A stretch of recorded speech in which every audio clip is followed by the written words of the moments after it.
mengungkapkan isi hatinya di sebelum sakaratul mautnya. Nah, di antara 3 poin ini. Jadi ini saya selalu pegang. Kenapa saya pegang? Antum, kita semua, termasuk saya sendiri. Antum atau saya juga, kita itu jangan pernah namanya sama sekali namanya suatu yang haram itu antum kayak biasakan, suatu yang haram itu antum halalkan. Contohnya yang sering banyak bermarakan pada dunia saat ini atau kalangan teman-teman kita saat ini itu apa? Itu berpacaran. Nah, ini berpacaran. Berpacaran ini sesuatu yang lumrah ya. Jangankan lumrah lah atau bahkan ada banyak orang tua yang merestui anaknya itu pacaran. Ada yang si cowok datang ke rumah si cewek, terus itu dia kayak mengatakan pada orang tua dan sebagainya, akhirnya mereka sudah pacaran.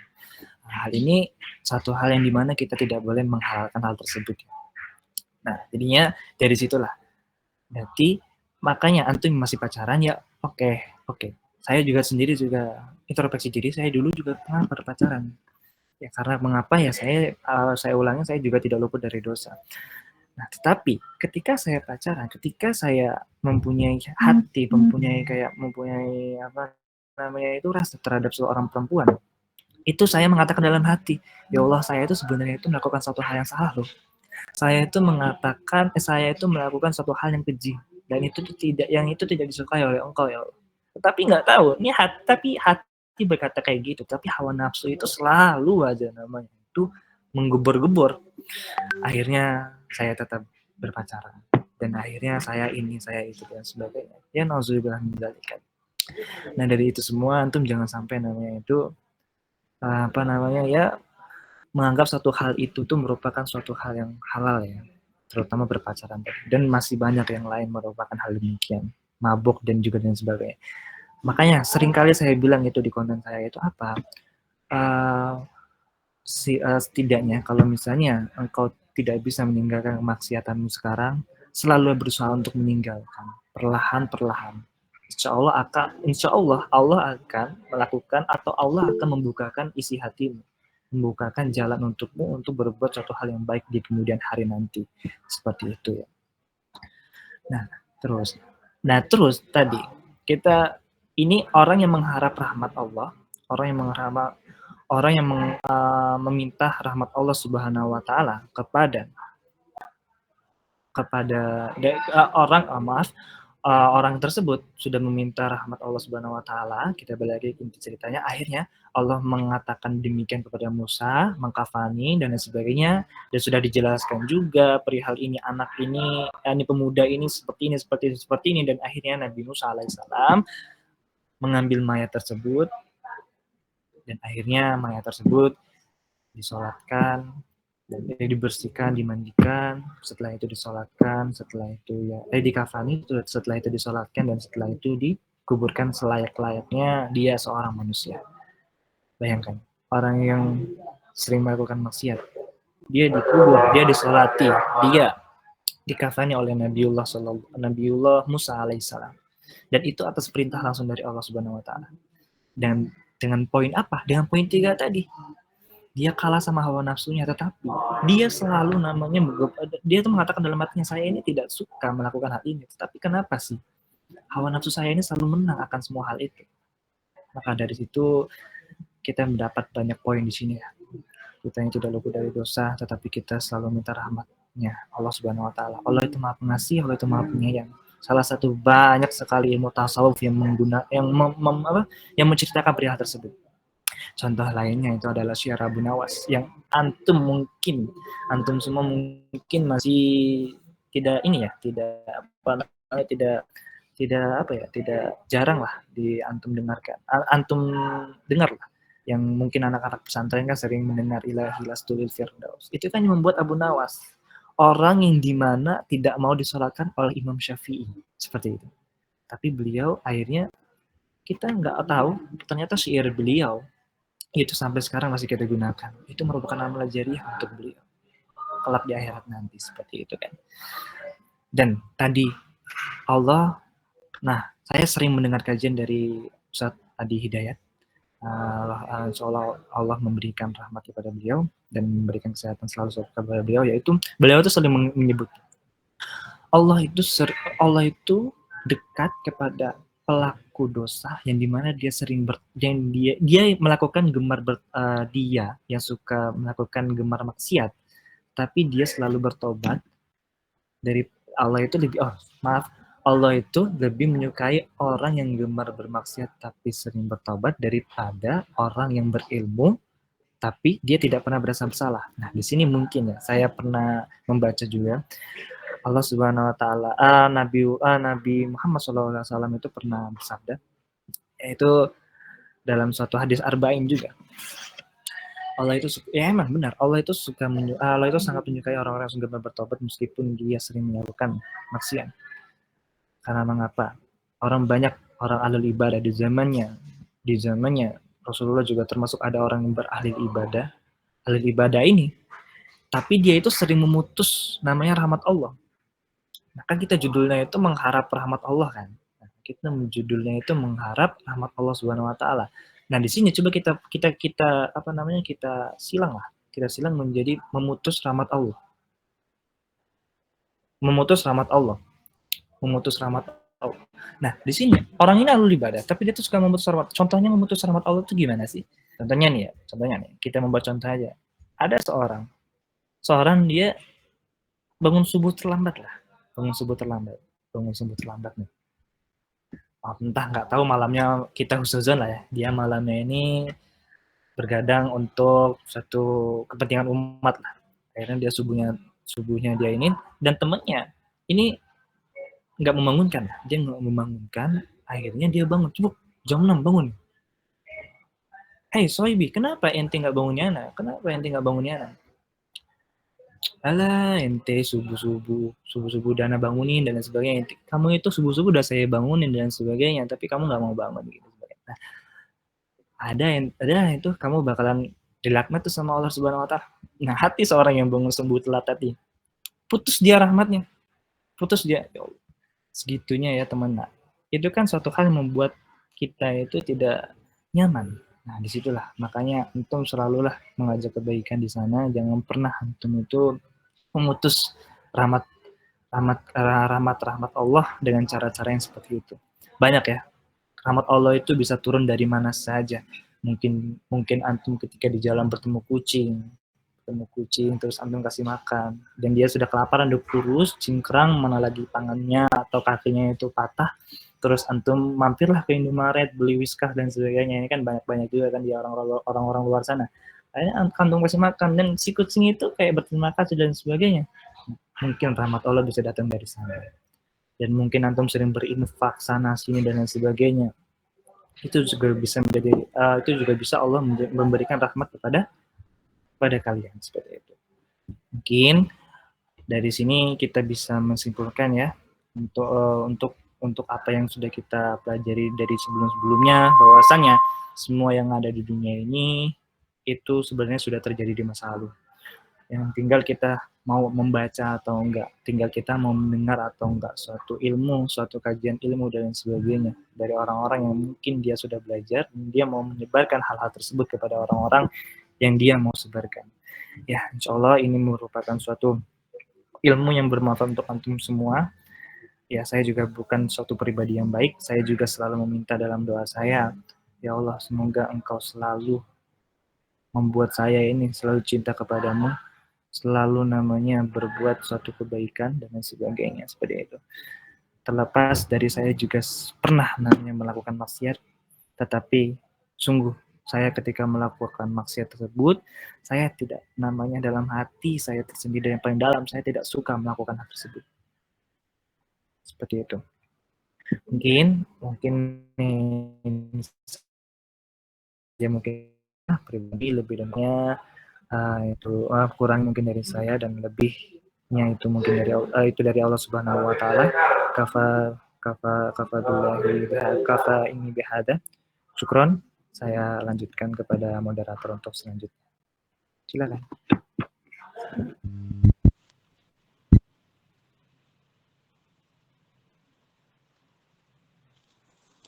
Baik, teman-teman, saya izin ambil alih ya Kak ya, karena Kak Zia tidak bisa masuk karena full gimmicknya. Dari pemaparan tadi kita bisa ambil ilmunya teman-teman, bahwa rahmat Allah itu bisa turun dari mana saja teman-teman. Kita semua di sini adalah pelaku dosa, termasuk saya sendiri. Kita pasti pernah merasakan iman kita naik turun.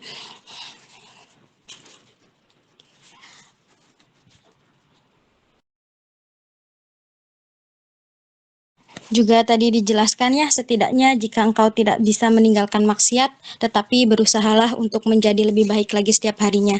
Lalu kita jangan pernah sampai kalah nih dengan hawa nafsu, tetapi kita jangan pula berhenti untuk bertaubat setiap harinya, karena Allah Maha Pengampun.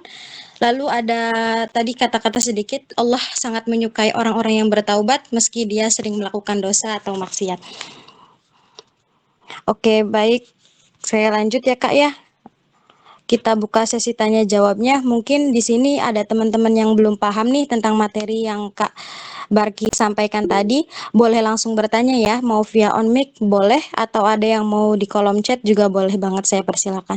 Untuk pertanyaan mau dibatasi atau bagaimana Kak?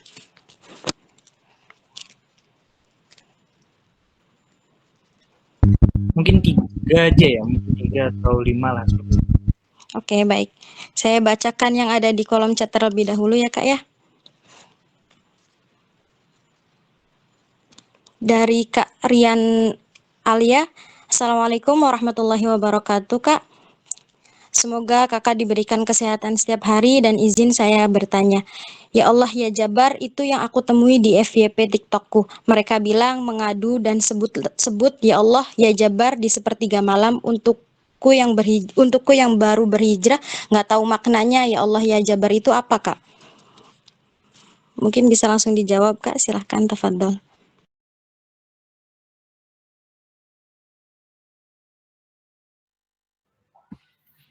Tadi untuk ya Jabar ya, Ya, itu merupakan suatu, oh sebentar, tadi yang bertanya siapa tadi? Rian, Orang yang baru berhijrah gitu. iya. Ya Jabar itu salah satu asmaullah ya, yang 99 itu tadi, yang di sana apa namanya, yang artinya itu adalah yang maha perkasa, yang maha perkasa. Mungkin sudah cukup ya kali ya. Yang maha perkasa ya, yang artinya itu sebagai yang maha perkasa seperti itu.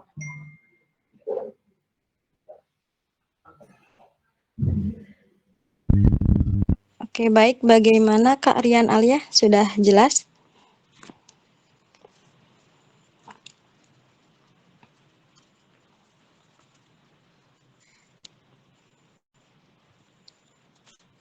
Oh, ada lanjutannya di bawah. Oh, berarti ada lanjutannya lagi Kak, maaf. Oh iya, oke. Pertanyaannya, ibadah apa yang harus saya lakukan untuk menghilangkan rasa trauma dan sakit hati karena dosa pacaran tanpa perlu membuat orang lain tersakiti dengan doa saya? Apakah dengan menyebut ya Allah ya Jabbar tersebut? Dan bagaimana saya harus menebus dosa pacaran yang meskipun cuma sebatas teman cerita, tapi tetap ada rasa bahagia berbunga-bunga. Dan saat ini saya tahu hal itu tuh sudah termasuk dosa. Silahkan Kak. Alhamdulillah antum sendiri sudah mengakui bahwasannya hal itu merupakan satu hal yang tidak baik ya. Itu sudah melakukan suatu poin yang dimana itu poin yang kita patut syukuri. Kenapa demikian? Ya karena orang yang berpacaran kan dan dia menganggap hal itu salah, itu suatu hal yang sudah baik sekali. Allah ingat maha pengasih maha penyayang. Nah tadi antum bertanya untuk perihal gimana sih caranya kan. Tadi kan sudah saya jelaskan, tinggalkan maksiat. Oke. Di sini antum sudah dari berpacaran terus ya mungkin antum sendiri yang tahu apakah itu kandas atau ke dan sebagainya, mungkin antum sendiri yang tahu. Di sini saya ingin mengatakan satu hal, yaitu apa? Mungkin ada tiga. Mungkin ada tiga caranya itu. Mungkin ada tiga, yaitu apa? Yang pertama pasti ya. Yang pertama, dari segala apapun permasalahan kita, entah dari dosa berpacaran, entah kita selalu merasa Jadi kita salah itu ya kita adukan kepada Allah Subhanahu wa taala. Kita adukan, kalau misalnya antum sudah bisa sampai menangis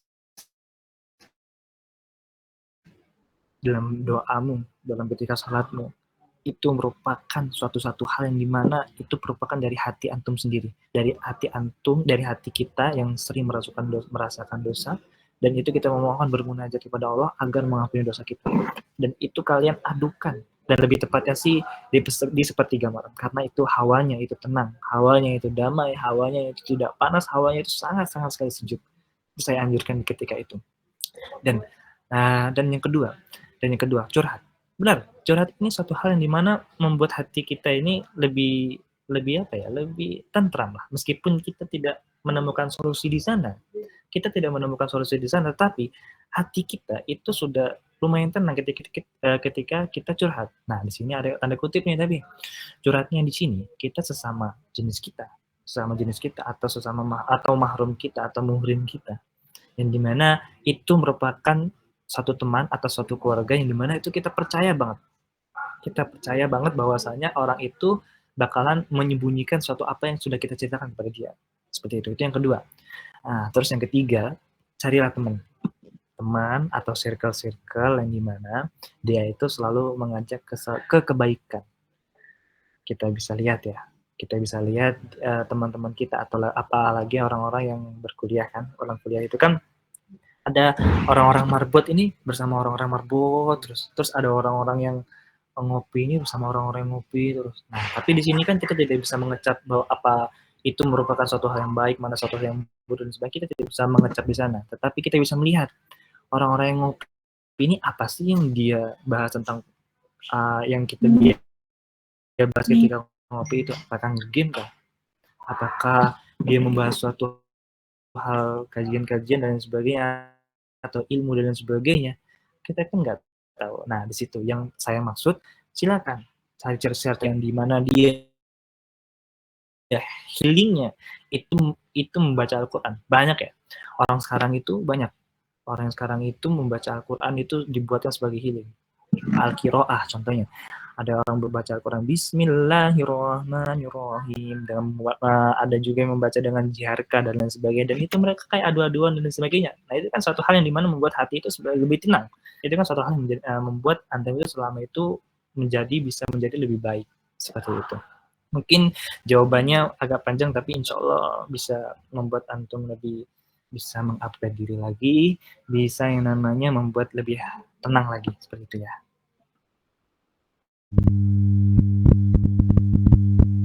Rian Alia, apakah dapat dipahami jawabannya?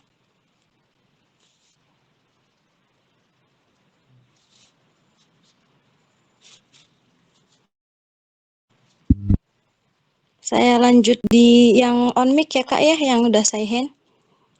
Untuk Liana Tika, silakan Kak pertanyaannya. Assalamualaikum warahmatullahi wabarakatuh. Waalaikumsalam warahmatullahi wabarakatuh. Sebelumnya apa kabar Kak? Semoga Kakak dalam keadaan sehat walafiat dan selalu dilindungi Allah Subhanahu wa taala. Terima kasih atas izin. Bagaimana sih Kak caranya menyampaikan kepada teman kalau yang dia lakukan itu salah, meskipun dengan cara yang baik gitu, karena saya melihat teman saya sendiri itu berbuat dosa yang menurut saya udah parah banget gitu. Kadang saya kasihan gitu, dia sering mengingatkan saya berbuat kebaikan tapi dia sendiri melakukan dosa yang besar gitu.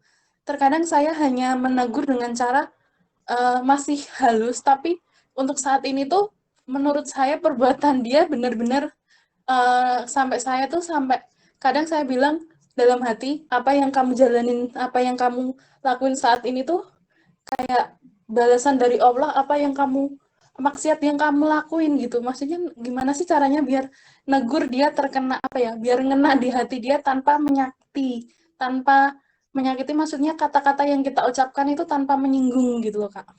Makasih. Oke, bisa saya langsung jawab ya. Uh, Untuk perihal menasehati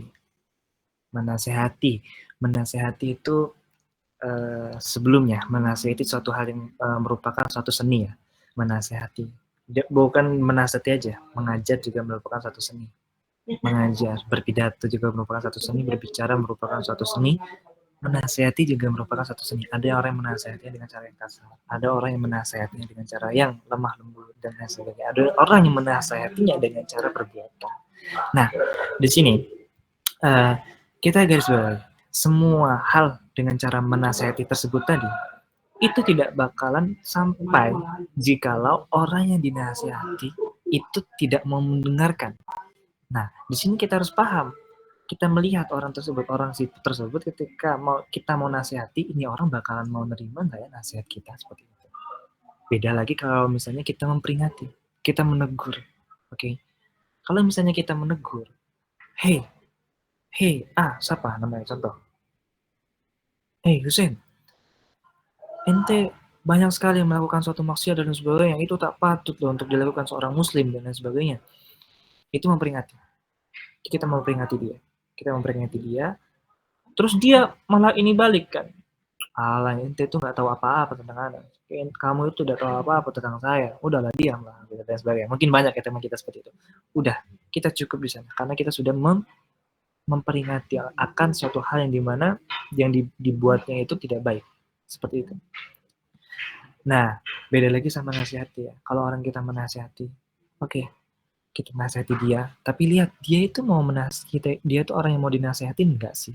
Karena sering saya dengar ya, oleh ulama-ulama itu, banyak ya ulama Indonesia terutama, itu beliau-beliau itu mengatakan, orang yang ketika dia sudah merasa dirinya itu salah, itu hatinya akan terbuka. Hatinya itu akan terbuka, hatinya itu akan menerima setiap apa omongan atau setiap apa kata-kata yang masuk ke dia. Nah, makanya tugas kita untuk memperingati tadi agar membuat orang itu tuh merasa bersalah terlebih dahulu. Sehingga nanti dia bakalan merasa, iya ya, apa yang saya lakukan ini salah loh. Apa yang saya lakukan ini nggak baik buat kita dan sebagainya. Dan akhirnya hatinya bakalan terbuka dan biasanya dia bakalan meminta atau bakalan dia mau datang kepada seorang untuk membuat dia itu menjadi lebih baik dan lain sebagainya. Seperti itu. Kita sudah cukup. Kalau misalnya kita tahu itu hal yang buruk, kita peringati. Oke, sudah selesai. Kalau misalnya dia tidak menerima apa yang sudah kita peringati, udah, tugas kita memperingati. Kalau misalnya dia masih tetap melakukan dan sebagainya, itu ya balik kepada diri dia sendiri. Yang penting kita selalu memperingati dan sebagainya. Kalau nasihatnya kita omong dengan pelan-pelan, mungkin kita omong dengan sangat keras juga bisa jadi. Mungkin kita omongin nasihati dengan cara perbuatan dan sebagainya, itu juga bisa. Banyak ya dengan cara perbuatan. Contoh, orang yang dikala orang-orang banyak dia tembus sholat subuh. Dan ketika itu dia sering bangunin orang ketika sholat subuh. Dan itu dia ketika azan udah berkumandang, dia sudah memakai suatu sholat dan sebagainya, itu kan suatu ajakan. Oh ini loh, dengan perbuatan ini, dengan niatkan dengan perbuatan ini semoga teman-teman yang di kosku, semoga teman-teman yang di kontrakanku ini mau ke masjid. Seperti itu. Ini wah iya ya, ini nasihat untuk saya sendiri juga. Mungkin itu kurang lebihnya.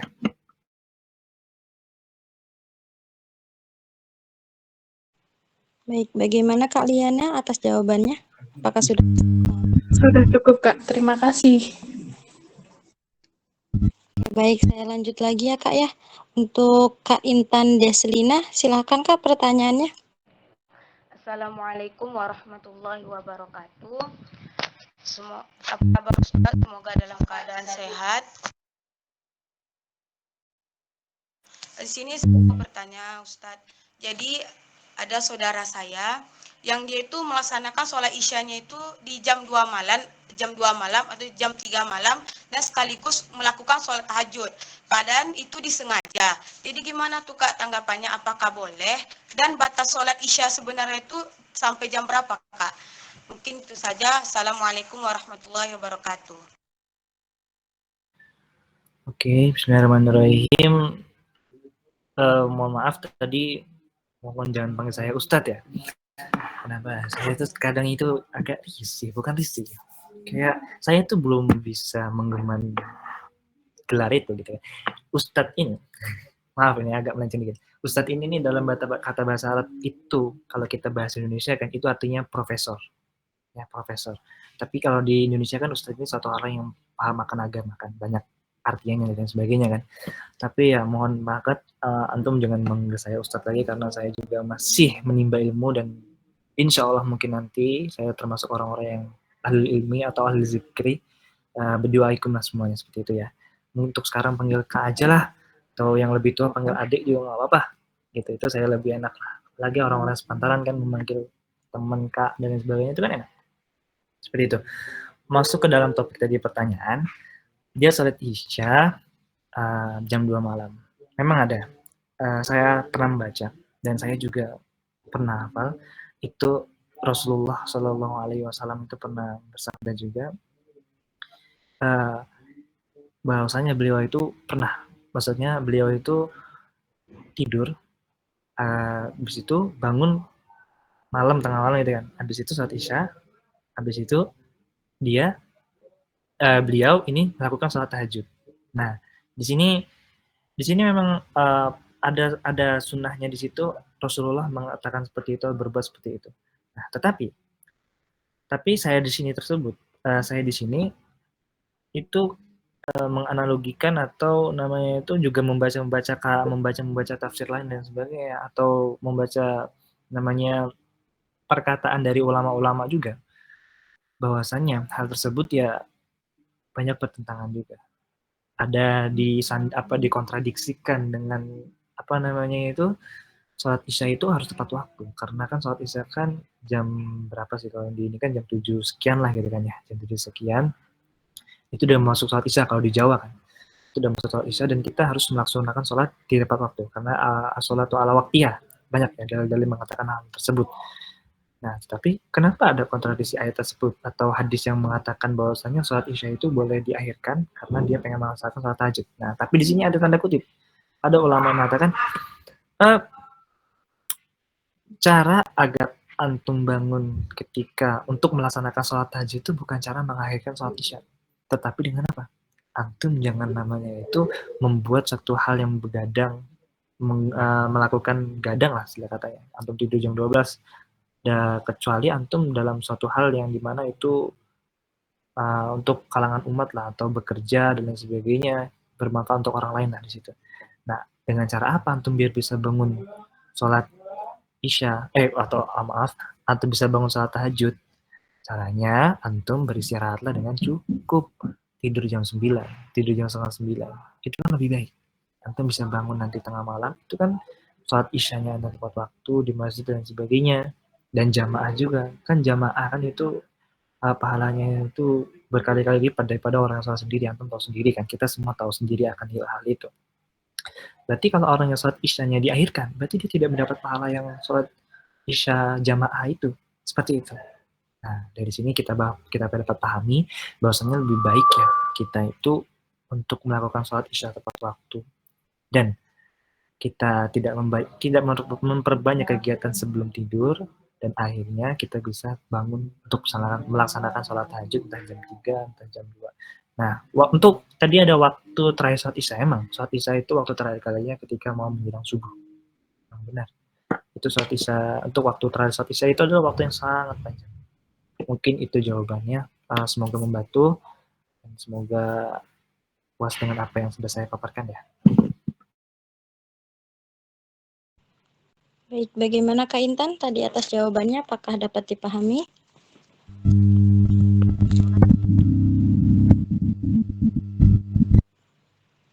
Oke, baik.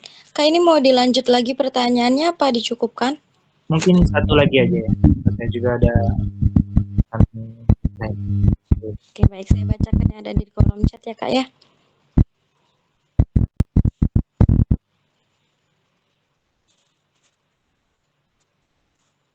Assalamualaikum, izin bertanya. Afwan kakak, kan tadi bilang kalau tidak salah kalau orang yang sholat subuhnya telat itu rahmat Allahnya terputus. Kira-kira begitulah kata kakak tadi. Pertanyaan saya, bagaimana sih kak orang yang dia nih subuhnya telat terus sedangkan dirinya tuh nggak mau subuhnya telat dan dia pun udah capek bangun subuh terus, itu gimana ya kak kira-kira? Tafadhol kak, jawaban. Oh, sebentar. Mungkin antum agak salah menangkap di sini. Dengar tadi orang yang memutuskan rahmat dari Allah. Jadinya ini, jadi ada dua orang. Jadi ada dua orang. Contoh dia ini jangan ya ada lima lah, ada 5 orang di kontrakan nih. Kita bikin contoh kayak gini aja. Ada 5 orang di kontrakan. Contoh satu orang ini dia sering sholat subuh. Dia sholat waktu dan lain sebagainya. Kalau aku lihat kebanyakan deh. Ya dua aja lah, biar nggak banyak-banyak. Dua aja ya. Ada dua di kontrakan mungkin kan. Terus satu ini dia sholat, dia alur ibadah. Sholat jamaah di masjid terus dan sebagainya. Dan yang satunya ya kadang-kadang lah mungkin gitu kan. Mungkin ketika subuh, ini orang nggak bangun nih. Ini orang nggak bangun. Yang kedua nggak bangun nih. Dan orang yang pertama nih pasti bangun. Nah, ketika mungkin jam 6, memang dia nggak bangun ini. Habis itu, orang yang kedua ini bangun. Habis itu dia berkata, kok kamu nggak bangunin saya sih? Gitu kan. Nah, seorang pertama bilang, alah, apa namanya, kamu itu, udahlah, kamu tuh udah bakalan dapat dosa tuh, nggak sholat subuh tembus udah pasti dapat dosa tuh. Nah, itu merupakan orang yang pertama. Ini orang yang memutus rahmat orang yang kedua, memutus rahmat kepada Allah untuk orang yang kedua. Paham nggak? Jadi memutus rahmat itu orang yang pertama ini. Berarti yang masuk alur ibadah yang tidak disukai sama Allah ini orang yang pertama. Paham nggak? Nah, orang yang pertama ini yang merupakan orang yang tidak disukai sama Allah Subhanahu wa taala. Mungkin kita ambil kesimpulan dia orang kedua, kita bersuzon bahwasanya orang kedua ini ahlu gemar maksiat dia. Mungkin ya. Nah, tapi dia ini sering namanya bertobat. Sering namanya ini dan sebagainya. Nah, tetapi dia ini memutus rahmat yang orang pertama. Orang pertama memutus rahmat. Yang orang pertama yang tidak disukai sama Allah, orang yang kedua ini yang sangat disukai sama Allah. Mungkin ini. Mungkin tadi kata agak salah namanya mengambil suatu kesimpulan tadi ya, atau salah dengar mungkin saya nggak tahu. Seperti itu mungkin. Oke, baik. Bagaimana Kak Rifatri? Apakah bisa dipahami?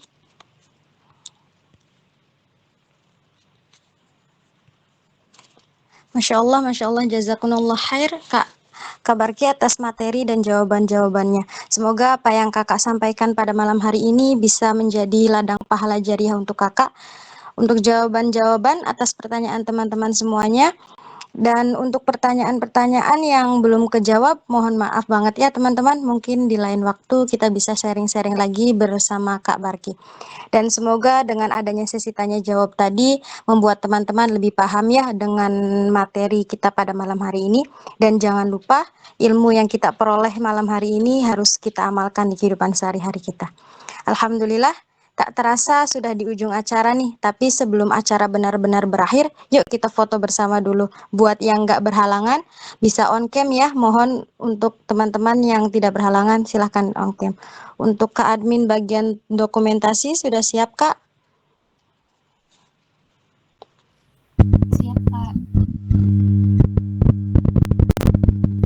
Kita hitung ya, 1, 2, 3. Kak Barki, silahkan barangkali ada gaya atau gimana. Oke, kita mulai ya. 1, 2, 3. Gimana Kak Vira, udah?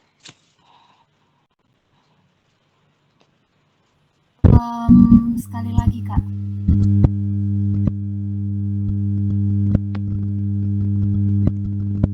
Satu, dua, tiga.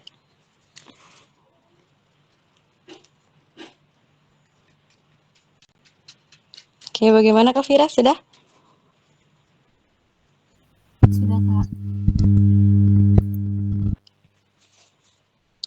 Alhamdulillah, dan sekarang kita benar-benar sudah di penghujung acara, yaitu doa dan penutup. Dan alangkah baiknya untuk Kak Barki yang memimpin doa. Tafadhol Kak. Bismillahirrahmanirrahim.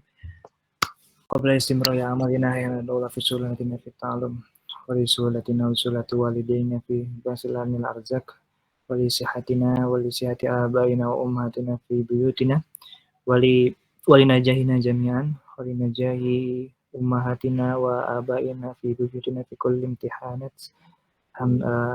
Semoga semoga yang melaksanakan ujian, UAS apapun itu dan sebagainya dimudahkan oleh Allah Subhanahu wa taala, dimudahkan belajarnya, tugas-tugasnya, mungkin yang lagi mengemban skripsi dan sebagainya atau ujian. Semoga dimudahkan oleh Allah Subhanahu wa taala, dan orang yang sering untuk melaksanakan kebaikan, mengajak kebaikan dan sebagainya, semoga mendapat rahmat Allah Subhanahu wa taala. Al-Ladina Sholihah. Naqra marfukan al-Fatihah.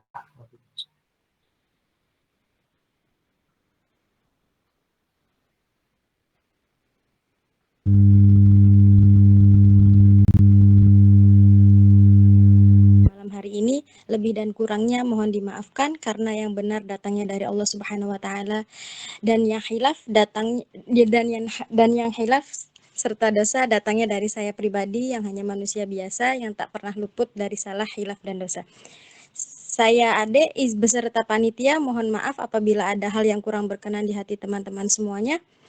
Saya pamit undur diri. Akhirul kalam, wabillahi taufik wal hidayah. Wassalamualaikum warahmatullahi wabarakatuh. Untuk Kak Barki mungkin bisa keluar terlebih dahulu, Kak. Tafadhol. Terima kasih ya. Di lain waktu.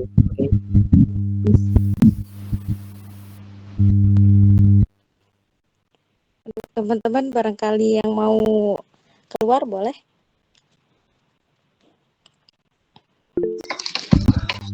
Assalamualaikum Kak. Fotonya di share grup ya.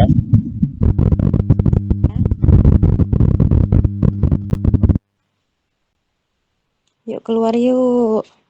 Udah selesai.